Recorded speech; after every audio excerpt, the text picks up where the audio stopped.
এটা লায়লা জানে, এখন লায়লা বলতে পারে।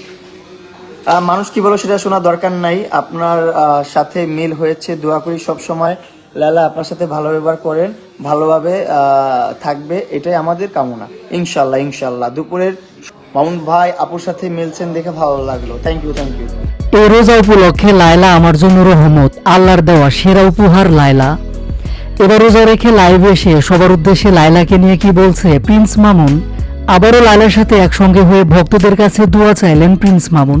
বাকিটা জীবনে আর ঝগড়া নয়, সুন্দরভাবে মিলেমিশে কাটাতে চান। সম্প্রতি অসম্ভবকে সম্ভব করে আবারও একসঙ্গে হয়েছেন জনপ্রিয় টিকটক জুটি লায়লা এবং প্রিন্স মামুন।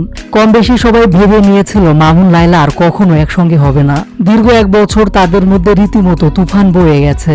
প্রিয় মানুষটাকে জেল পর্যন্ত খাটিয়েছেন লায়লা। জেল খাটার পর হারে হারে বাস্তবতা বুঝে গেছে মামুন। আর এরপরই লায়লার থেকে দূরে দূরে ছিলেন প্রিন্স মামুন। বিগত সময়ে একে অপরের চেহারা পর্যন্ত দেখতে পারতেন না। বিশেষ করে লায়লার নামটাও মুখে আনতেন না প্রিন্স মামুন। তুমি লায়লাকে আপন করাতে আমি খুশি। ও থ্যাংক ইউ। তবে মামুন লায়লাকে কাল লাগেনি মনে করলেও লায়লা ঠিকই মামুনকে তখনও ভালোবাসতেন। আর সেই সূত্র ধরে এবার সকল রাগ অভিমান গলে পানির মতো হয়ে গেছে।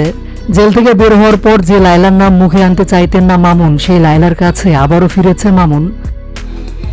আসসালামু আলাইকুম ওয়া রাহমাতুল্লাহি ওয়া বারাকাতুহু। রমাদান কারীম এভরিওয়ান।